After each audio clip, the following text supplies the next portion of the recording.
उत्तर प्रदेश सरकार में सब कुछ ठीक नहीं चल रहा है, ये बात अब बिल्कुल स्पष्ट हो गई है।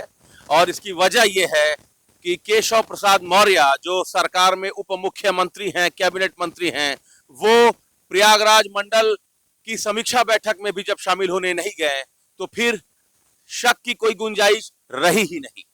इसके पहले तमाम समीक्षा बैठकों में जब वो नहीं जाते थे तो बताया जाता था कि संगठन के महत्वपूर्ण काम में वो लगे हुए हैं, आवश्यक कार्य से वो बैठक में नहीं आ रहे हैं। लेकिन प्रयागराज मंडल की बैठक में जब वो नहीं आए तो फिर बातें बिल्कुल क्लियर हो गई, स्पष्ट हो गई कि सब कुछ ठीक नहीं चल रहा है। हालांकि दूसरे उप मुख्यमंत्री ब्रजेश पाठक भी कई बैठकों में शामिल नहीं हुए।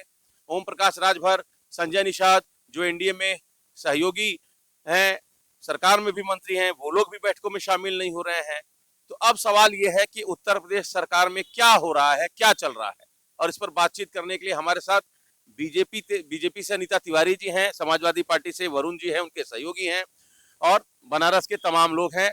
तो शुरुआत कर लेते हैं अनीता जी आपसे। आप चूंकि सरकार से जुड़ी हुई पार्टी में हैं, सरकार में सब कुछ ठीक है? जी हाँ, हमारे सरकार में सब कुछ ठीक है।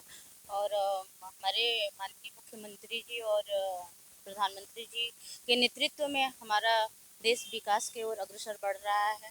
और समाज में लोगों तक हम लोग जितनी सुविधाएं हो सकता है ज़्यादा से ज़्यादा उनके दरवाजे तक पहुंचा रहे हैं। तो सरकार में तो सब कुछ ठीक चल ही नहीं रहा ना। उप मुख्यमंत्री, मुख्यमंत्री तो आपस में ही उनके बीच मतभेद है। ऐसा कुछ भी नहीं है, ऐसा कुछ भी नहीं है। ये एक मीडिया वालों का प्रोपोगंडा है। और ये विपक्षियों की बनाई हुई बात है। विपक्षी को कुछ तो मुद्दा चाहिए बोलने के लिए, तो वो क्या करेगा? वो सामने वाले पे वार ही करेगा, कुछ बातें तो बनाएगा ही ना वो। तो इस तरीके से बाकी ऐसा कुछ भी नहीं है। हमारे मुख्यमंत्री जी और प्रधानमंत्री जी जो है और केशव प्रसाद मौर्य सब लोग मिलकर के बहुत अच्छा काम कर रहे हैं। सरकार में कोई दिक्कत? कोई दिक्कत नहीं है, कोई दिक्कत नहीं। तो वरुण जी, कोई दिक्कत नहीं है सरकार में? आप समाजवादी पार्टी से हैं और लोकसभा का जब परिणाम आया चुनाव का, उसके बाद से तो समाजवादी पार्टी लग रहा कि अब सरकार में आप लोग आ ही गए हैं। तो आपके राष्ट्रीय अध्यक्ष लगातार ट्वीट कर रहे हैं, लगातार वो लिख रहे हैं कि वाईफाई का पासवर्ड है केशव मौर्य, इस टाइप की बात कर रहे हैं वो। तो सरकार में सब कुछ ठीक नहीं चल रहा क्या? देखिए, केशव मौर्य अगर चुनाव हारते हैं, इसके बाद भी उप मुख्यमंत्री बनाए जाते हैं, यही बताने के लिए काफ़ी है कि मुख्यमंत्री के ऊपर एक सुपर मुख्यमंत्री बैठाने का काम अमित शाह ने किया है। आज अगर वो कह रहे हैं कि संगठन सरकार से बड़ा होता है, तो फिर संगठन छोड़ के सरकार में क्यों शामिल हो गए? सवाल यह है कि फिर संगठन को छोड़ करके वो सरकार में शामिल क्यों हो गए? भूलिएगा मत कि उनके ही नेतृत्व में प्रदेश अध्यक्ष थे, वो 325 सीटें बीजेपी जीती थी, एनडीए जीता था। अगर ये कहा जाएगा तो मैंने तो ही कहा कि संगठन सरकार से बड़ा होता है, तो संगठन छोड़ करके सत्ता की मलाई खाने के लिए क्यों आ गए? अगर चुनाव हारे तो नैतिकता यहाँ कहती कि जनता ने नकार दिया, जनता ने नकार दिया, इसके बाद भी फिर आपने उनको सुपर पावर दे दिया। इसका मतलब आप जनमत का आपने अवहेलना किया, जनता के जनमत को आपने ठुकरा करके उनको पद दे दिया। और रही बात अगर सही चल रही कि नहीं सही चल रही है, पूरा उत्तर प्रदेश आशंकित है कि इन दोनों लोगों की लड़ाई में, ये लड़ाई तो एक आपने सही कहा, हमारे राष्ट्रीय अध्यक्ष ने सही कहा कि ये वाईफाई के पासवर्ड हैं, वो केवल इतना ही यूज हो रहे हैं कि जितने पे इनका काम हो जाए। आज स्थिति है कि लड़ाई तो निशाना तो कहीं और है, दिल्ली और उत्तर प्रदेश की लड़ाई है, अमित शाह और योगी आदित्यनाथ की लड़ाई है। इसमें चाबी बने हुए हैं कहीं न कहीं केशव मौर्य, और अपनी उपयोगिता धीरे धीरे बढ़ाने के लिए धीरे धीरे अब दूसरे वाले उप मुख्यमंत्री भी हैं, ये भी रूठना मनाना की प्रक्रिया में आ रहे हैं। चलिए, क्या लगता है भाई साहब, सरकार में सब कुछ ठीक नहीं चल रहा है? देखिए, अगर सरकार में सब कुछ ठीक रहता तो मुझे लगता है फिर ये चर्चाएं नहीं। लगातार मुख्यमंत्री के कार्यक्रमों से दोनों को मुख्यमंत्रियों का किनारा होना, ये बताता है कि सब कुछ ठीक नहीं है। कभी दिल्ली बैठकें बुलाई जा रही हैं, उसके बाद उत्तर प्रदेश में बैठकें बुलाई जाती है। आज की ये खबर है, मीडिया से ही मैंने देखा कि अब ब्रजेश पाठक जी ने भी मुख्यमंत्री के बैठक से किनारा कर लिया। तो ये बड़ा सवाल है कि उत्तर प्रदेश में आखिर भाजपा का जो अंतर्कलह है वो मीडिया के जगत से सबके सामने अब आ रहा है। सच्चाई ये है कि जिस दिन न ब्लास्ट हो जाए और ब्लास्ट में ये सरकार जमी दोष हो जाएगी, क्योंकि अब इस सरकार के पास कोई विजन रहा नहीं। कोई विजन नहीं। बिल्कुल अच्छा भाई साहब, अगर कोई नेता ये कहता है कि संगठन सरकार से बड़ा है, तो इसमें कंट्रोवर्शियल क्या है? ये तो सच है ना, संगठन पार्टी किसी की हो, संगठन तो सरकार से बड़ा ही है। बढ़िया संगठन की बात कही है। कहा कि केशव मौर्य के नेतृत्व में 350 सीट जीते। केशव ने समाजवादी पार्टी को 2.5 मुख्यमंत्री का आरोप लगाया था कि सपा के 2.5 मुख्यमंत्री हैं। तो आज बता सकते हो कि 3 मुख्यमंत्री हैं। 25-25 जिलों के एक मुख्यमंत्री हो गए उत्तर प्रदेश में। नहीं, यूपी में तो एक ही चीफ मिनिस्टर हैं, योगी आदित्यनाथ जी। काहे मौर्य जी कहते हैं हम बनेंगे, पटेल पाठक जी कहते हैं हम बनेंगे। तो ये केशव मौर्य की बात है। अखिलेश अकेले जिस मुख्यमंत्री थे 17 से पहले तो 2.5 कहते थे। आज योगी आदित्यनाथ अकेले तो 2 अपने को क्यों जोड़ रहे हैं उसमें? ये सरकार आपसी लड़ाई में खत्म हो चुकी है और सारे अधिकारी सोच रहे हैं किसकी बात माने, केशव की माने कि महाराज जी की माने कि पाठक जी की माने, और सारे लोग बेलगाम हैं। अब भ्रष्टाचार से आराम पे है। क्यों भाई साहब, उत्तर प्रदेश सरकार में जो कुछ चल रहा है, आम लोग उसको किस तरीके से देख रहे हैं?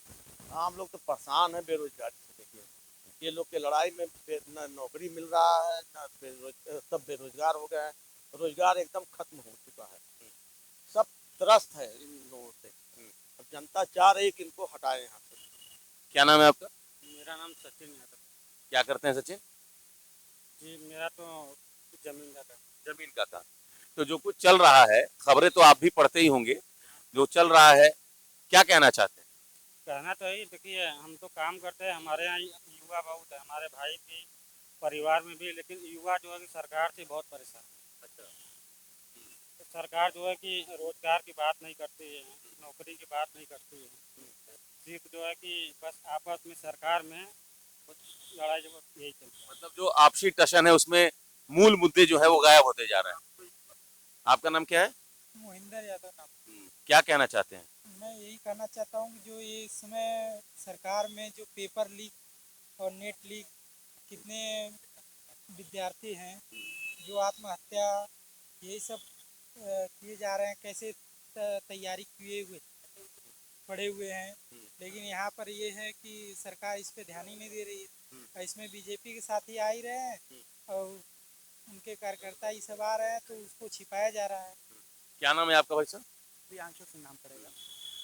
जो चल रहा है सरकार में और जो लोग कह रहे हैं, उधर मुख्यमंत्री उप मुख्यमंत्री का झगड़ा है और इधर लोग कह रहे हैं कि मूल मुद्दों पर बात होनी चाहिए, रोजी रोजगार की बात होनी चाहिए, आप क्या कहना चाहते हैं? देखिए हम लोग पढ़ लिख के रोजगार के प्रति हम लोग एक्टिव होना चाह रहे हैं, लेकिन यहाँ पे सरकार बेरोजगार बना के रखी है।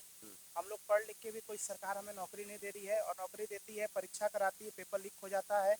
पेपर लीक होने के बाद ये होता है कि सरकार फॉर्म भरवाती है, 200 करोड़ रुपए जो कमाया उन्होंने पुलिस फॉर्म के जरिए, वो सरकार के पास चला गया और न नौकरी मिली है और न ही भर्ती हुई है। और आज के डेट में हम लोग परेशान है इस बात की कि हमें रोजगार नहीं मिला है।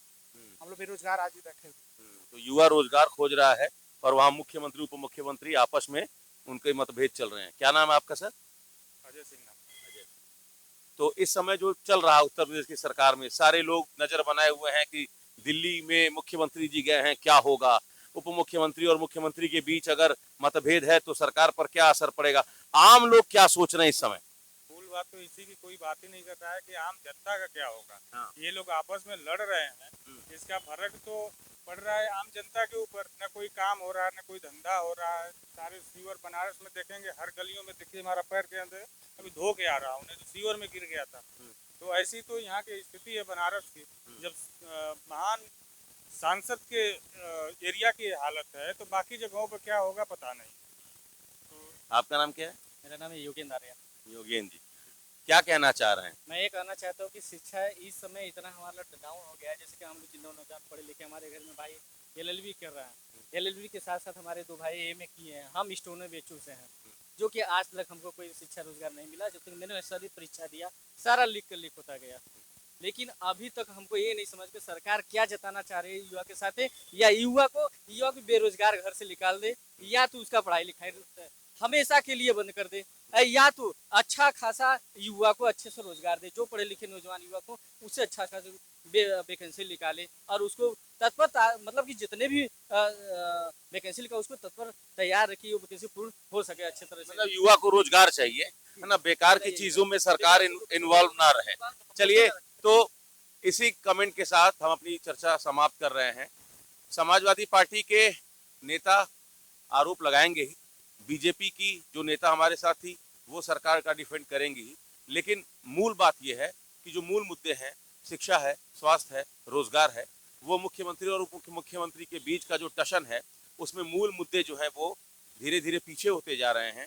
अब लोग भी यही देखना चाह रहे हैं कि दिल्ली से क्या निष्कर्ष निकलता है, बैठकों में क्या कुछ चल रहा है।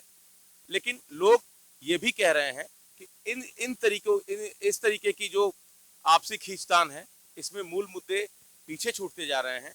युवा रोजगार खोज रहा है, लेकिन सरकार फिलहाल आपसी मतभेद को लेकर दिल्ली पहुंची हुई है कि बीच का रास्ता क्या हो